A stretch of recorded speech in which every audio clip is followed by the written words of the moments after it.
Hi, I'm Dave Lorenz, Vice President of Travel Michigan. February is Black History Month. The African American history and culture is an important part of the Pure Michigan story.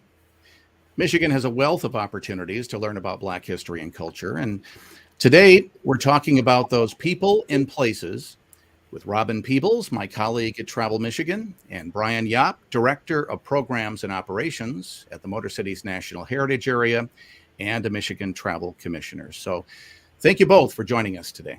Okay. Good to be with you. Thank you. Robin, let's start with you. In your work with our Travel Michigan team, you help to promote travel destinations all over the state. And we have so many great museums and historical sites here in Michigan that provide opportunities for learning about Black history and culture. And just wondering, do you have some examples that you'd recommend to our viewers? Well, thank you, Dave. As we think about the legacy and heritage and history of African Americans in this state, I do believe that the Charles Wright Museum of African American History is paramount. As we begin to dive into the research and history there. It is the largest African American history institution in the world. There are some that would say the mall in Michigan, the museum on the mall is larger, but the difference there is they have traveling exhibits and temporary exhibits. The African American Museum hosts permanent exhibits. One of the main ones is called Again We Rise, and Still We Rise, which chronicles the history of slaves in the slave ship leaving the shores of Africa on their way to the United States. It is a replica to size. You can actually get in there. It is a very moving experience.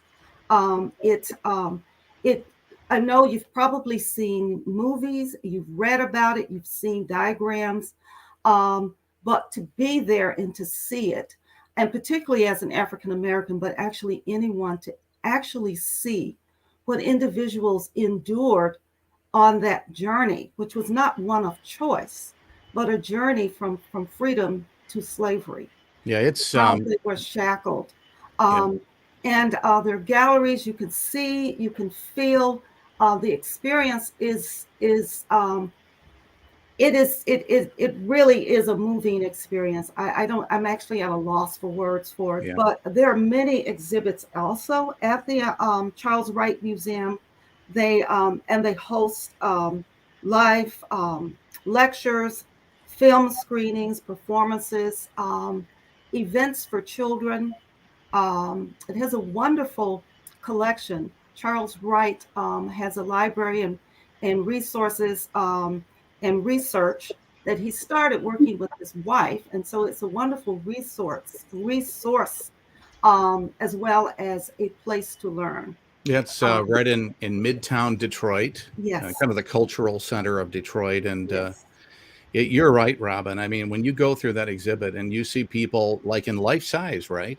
Yes. It's like you're on a ship and people are laying there like sardines. It is emotionally connecting if you don't feel what that, at least a sense of what that must have been like. Yes. The sounds, the music, the feel, just the whole atmosphere transports you there. And it is worth time to go there and visit. It's great for youth. It's great for individuals. It's just a moving experience that I think everyone should try and take advantage of. Yeah, I'm glad you started with that, because I think of every destination that I can think of, we have plenty of people and places to to see in Michigan, where you can get a feeling about our history and our culture. I think that's the number one place. Now, Yes. there are, there are other exhibits and museums and such that tell Black history primarily in a totally different way, like Motown Hitsville, USA. The Motown Museum's pretty incredible. It is, and it is so much like the original studio when the Supremes, the Jackson Five, the Four Tops, the Temptations were actually there and filming. And when Motown executives decided to pack up and go to Hollywood to explore not just music but film as well, Barry Gordy's sister, Esther Gordy Edwards, decided to stay in Detroit, and she wanted to keep that history there. And when she decided to make a museum, she did not want to spruce it up and change it up. She wanted it to be exact. So as you walked into the studio, that the exact instruments that the musicians and the singers practice on, the microphones, the costumes, the album covers, the gold records, they're right there in place. And she was very particular about doing that and saving everything. Um, and so, again, it's another place. It's one of the most visited museums in the state. I had the opportunity to work with Esther when I was working for the History Center, writing a historical marker for it. And she said that at that time, and we're speaking quite a few years back now, they have a lot of international visitors, in particular from Japan. But they come from all over the world and all over the United States. They take their pictures, they ask questions inside and outside. At the time, I know they're a little bit protective about some of their pictures inside. Now things have changed a bit, but just the time to be there. And the music is playing, all of those songs. For those of us who are old enough, the Motown sound is one, it's unique within itself. Yeah, totally agree. Well, one of the things that I most like about Motown Hitsville, USA is you get to a point, you go into the studio, of course, but you can see a video that mostly,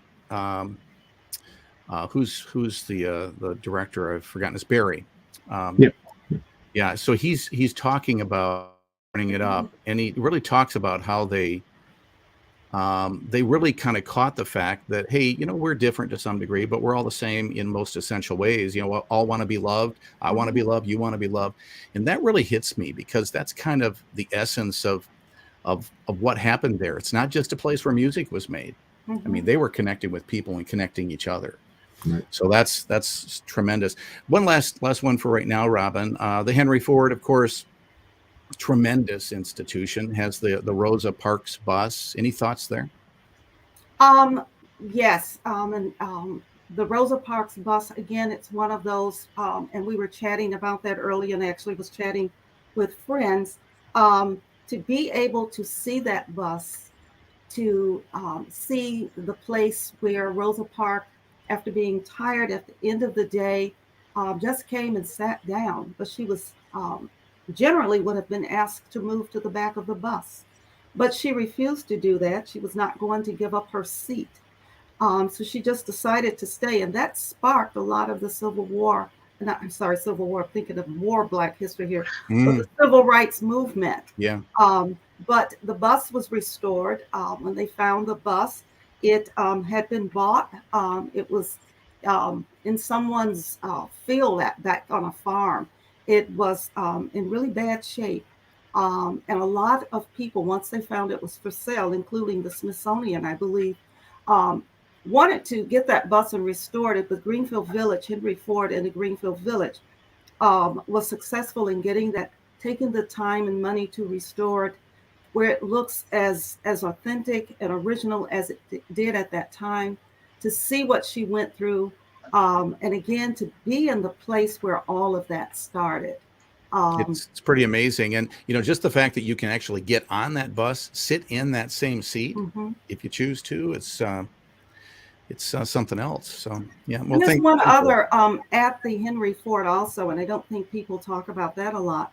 On in Greenfield Village, there is the George Washington Carver cabin. And Carver and Henry Ford were friends Yeah. because of his research, scientific research with agriculture, particularly the peanut. Hmm. And so they Henry Ford befriended him, and they talked about this project of having a replica of his life, his childhood home, which was simply a slave cabin. And he sketched it out, and they actually built that on the grounds. And again, to see right there on the grounds how um, slaves lived, and so Yeah. that's another piece that I think sometimes gets lost when you're just on the grounds. But to see that thing, there's also a lot of his research and just other artifacts related to his work and his friendship. Yeah, it's pretty with Henry interesting Ford. how Ford and he were interested, obviously, in our agriculture, but also that mix between agriculture and manufacturing. Mm-hmm. That's a great transition, by the way, Robin, into us bringing in Brian. Brian's with the MotorCities National Heritage Area, and the organization has done such a wonderful job documenting African American significant contributions to the automotive industry, and of course, automotive is huge for us. Right. So, Brian, can you tell us more about that? And you have some really cool project you've been working on there too. Right. Yeah. Thanks, Dave and Robin. I'm excited to have joined you all. And Robin set it up perfectly. Some of the topics he just covered certainly segue in. I would honestly say I don't think there's anything more pure mission and authentically Michigan than the experiences you receive in looking at the impact of the auto industry here. We are a national heritage area designated by the Act of Congress in 1998 and part of the United States National Park Service. The Park Service endeavors to make sure that America's history is told, and we are a significant part of that history. So 10,000 square miles of southeast and central Michigan are designated as the MotorCities National Heritage Area, and our mission is to promote, preserve, and interpret the rich automotive story of our region. One of the ways we do that is a program that, Dave, you're alluding to, the Making Tracks, makingtracks.org. We'd love for you all to visit that. Making Tracks details the African American experience in the auto industry. It talks about the roles that African Americans played from the late 1800s all the way up to today and how it's evolved and progressed. And Robin, one of the stories that we start out with is an individual profile section. And one of the profiles is on George Washington Carver. It talks about Ford's unique relationship with him and sort of the camaraderie that they had and the honor that he was given throughout his life, how much Ford respected him all the way, as you said, to the point that he is immortalized, if you will, with the recreation of his facility at the Henry Ford. But we have some great profiles on a lot of African Americans from varying levels of input. The first African American to own, for instance, an auto dealership in the major companies, Ed Davis is profiled there. And he had a dealership in Detroit. Or the first African American salaried employee for Ford Motor Company. So it's something to think about when you think about the progression that would have happened, how they were hired in and how they worked and created careers there. And we did that project in partnership with, as you mentioned multiple times, the Charles H. Wright Museum of African American History. So they're the ideal partner for that. Certainly an immersive experience when you go to the physical space, but to have this virtual programming available, we thank them for their work on the project behind the scenes. And we've been working very recently to bring that information forward. So we covered the early stages of African Americans in auto from the late 1800s up until about the end of World War II. But recently, we brought the story forward into the 50s and 60s, into a very critical time where the roles of African Americans would have changed significantly when we talk about the rise, for instance, of the UAW and the social justice and racial equality movement that would have come along with that in the 60s, and how instrumental those organizations would have been, a group like the UAW, to the overall advancement of African Americans. So as you go there, you'll see stories of that. You'll talk about the Rosa Parks bus, for instance, which, by the way, was built here in Pontiac. So that bus came home in a way. It's Pontiac, one of our motor cities in the region. They were producing those buses back then. So the bus was built here, made its way around, and made it back here, obviously, to be set there at the Henry Ford. So it's a perfect story that caps there. But all of those pieces sort of intertwine as to the role of African Americans is the role of all Americans, and our history is shared across that footprint. So when you check out makingtracks.org, you'll see references to that, but you'll see some now current interviews, some people who are currently active in the industry or just recently retired, and what their experiences were as they came to work at a company like General Motors in the say 1960s. We interviewed Ed Welburn, who was the recently retired global vice president of design, and he talks about the story of what it was like. So that yeah, and that website is makingtracks.org. We need to go there. Well, a lot of people ask me sometimes, what the boundary of the Motor Cities National Heritage Area is. So basically, correct me if I'm wrong, kind of Detroit to Flint to Lansing to Kalamazoo, kind of that whole region, because there were so many automotive stories to tell in that region.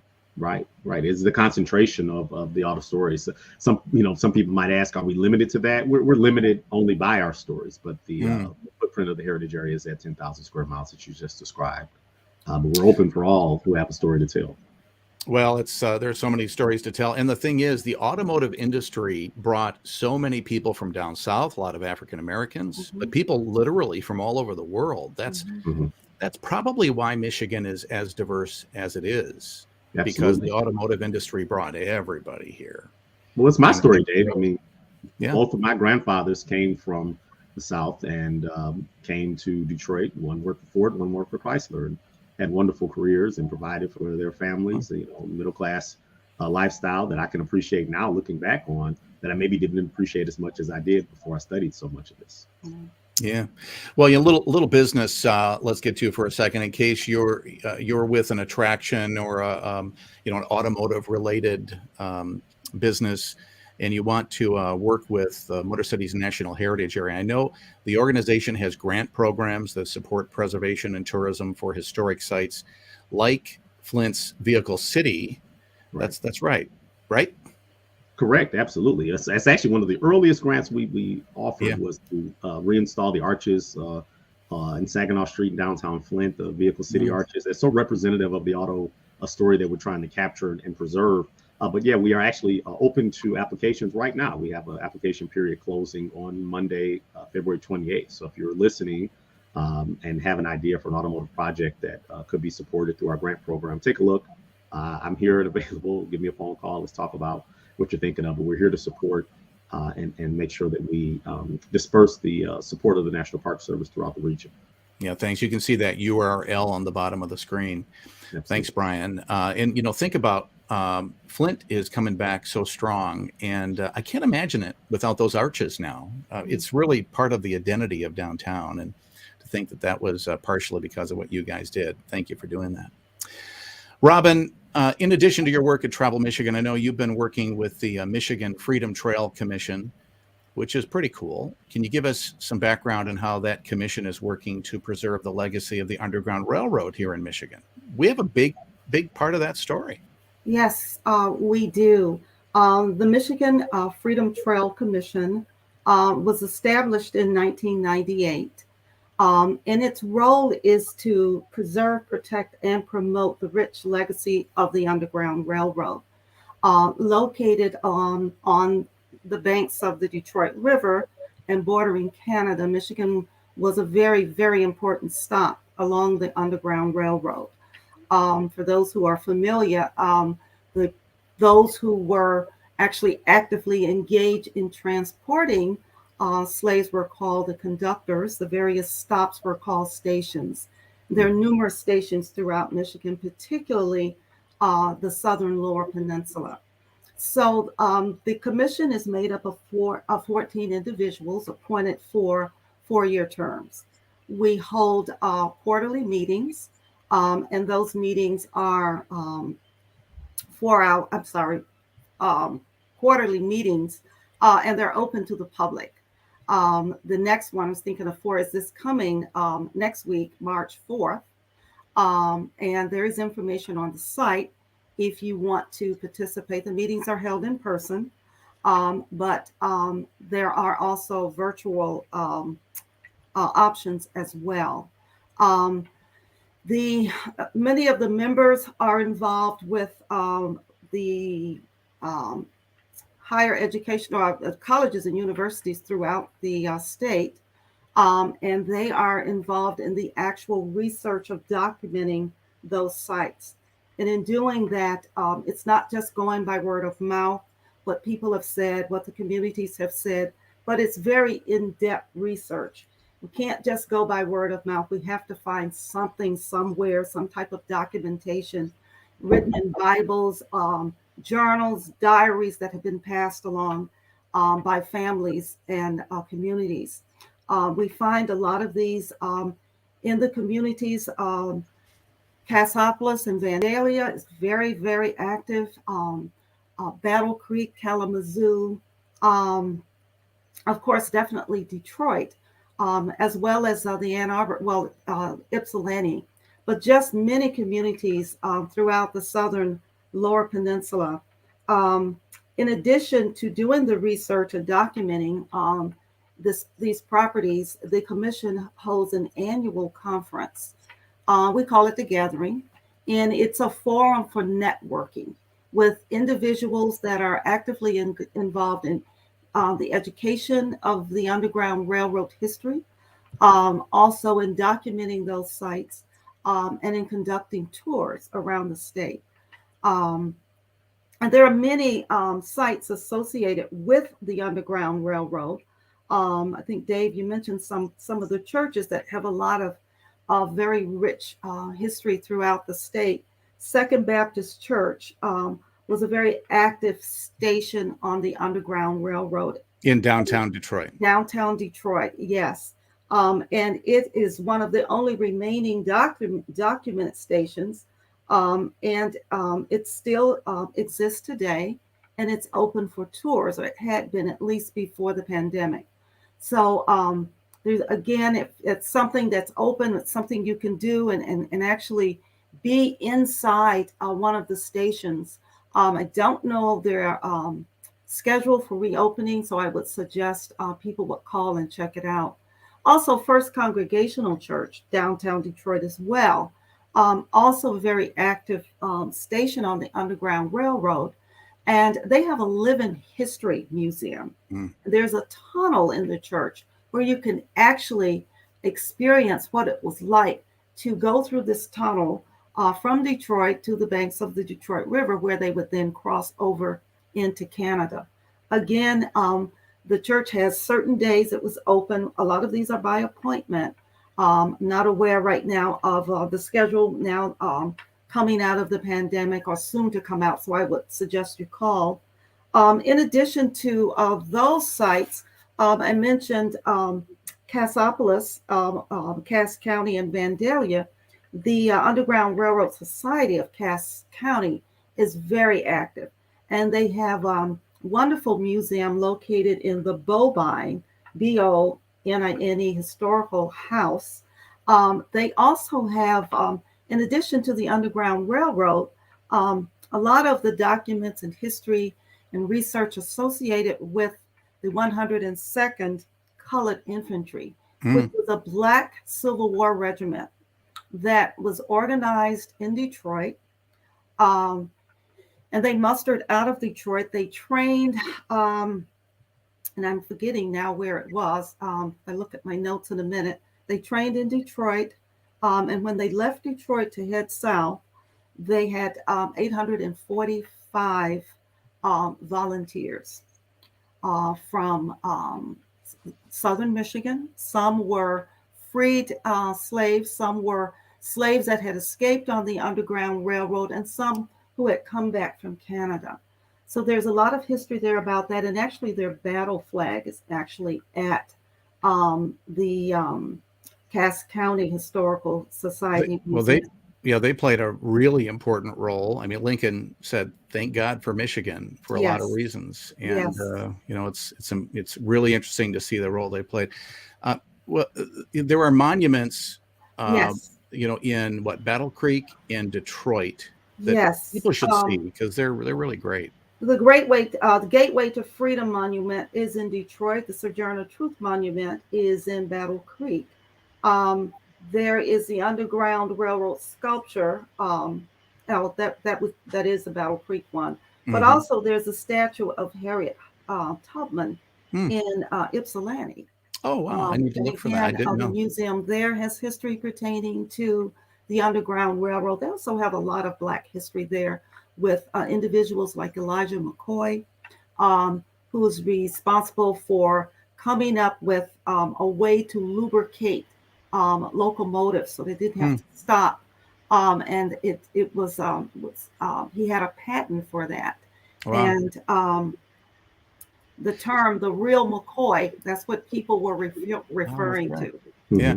Well, it's amazing what you can learn when you go to some of these spots, and just the role that Michigan played on the Underground Railroad is pretty phenomenal. Now, another organization that's doing a great job in the area is the Michigan State Historic Preservation Office. We call them Shippo. They're part of the Michigan Economic Development Corporation, just as we are.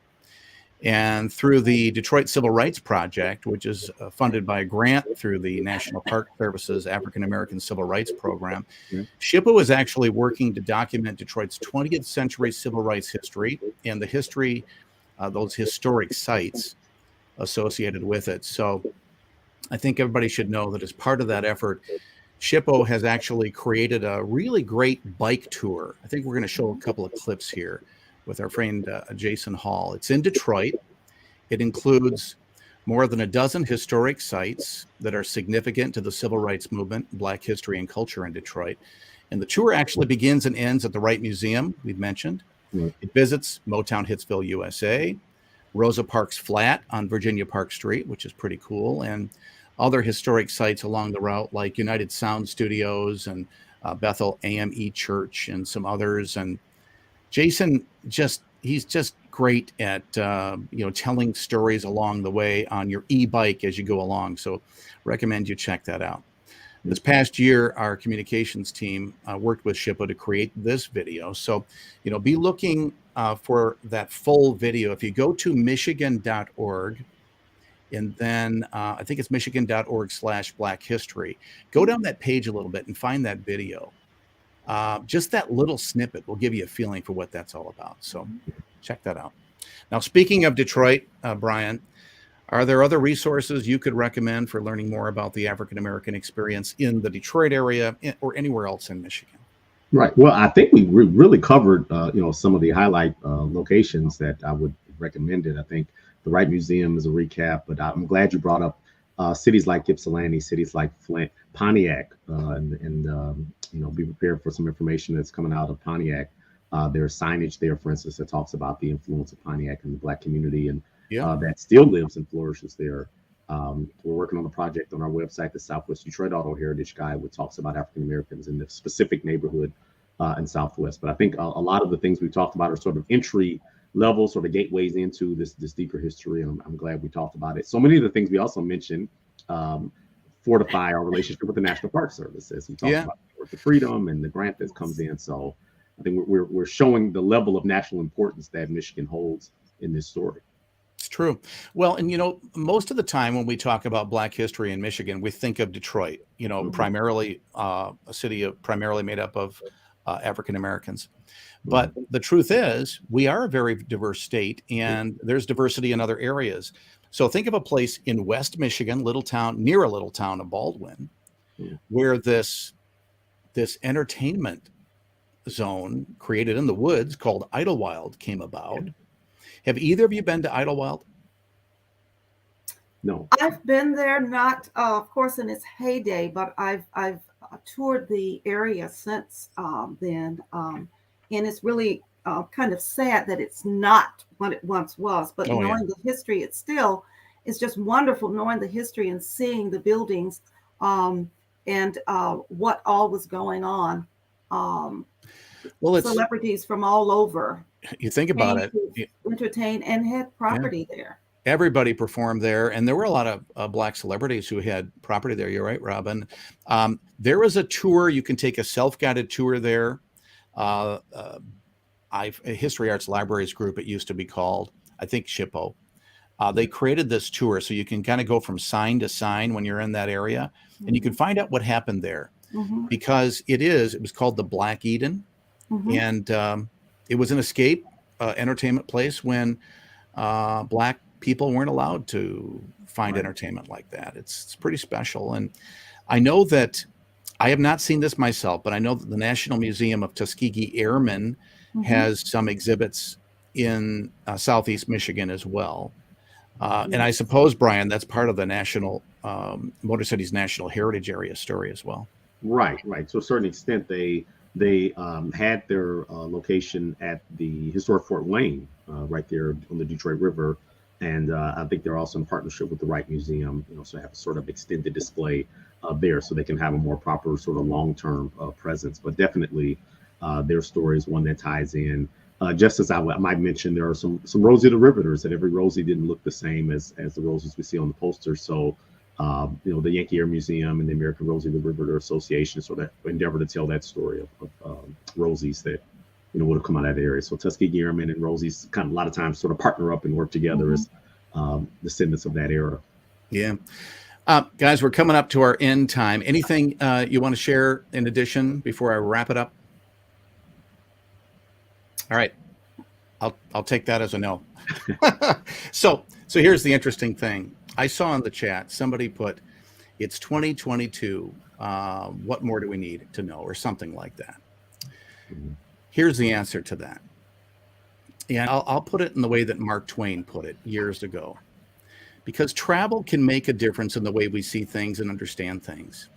We need to travel to places where people look different, act different, sound different. They are different from the outside.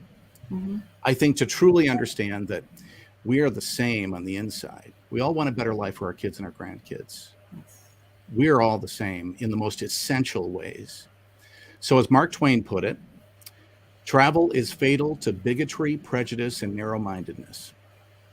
He understood it. He understood the value of travel and the value for us to get together to know each other. I'm proud to know these two individuals and call them my friends. And I challenge everyone who's watching, whether you're black or white or whatever you are, find people who look different than you, get to know them, and get to know yourself. So thank you, Brian and Robin, for joining us today to highlight opportunities to celebrate and learn about Black history and culture in Michigan throughout the year, because it's important that we realize this is Black History Month, but we never stop celebrating who we are, this very diverse, interesting state. So let's get out there. And thank you to everyone who joined us today. To learn more about destinations and resources highlighting Black history and culture in Michigan, visit that website, michigan.org/Black History. Thanks for your time today.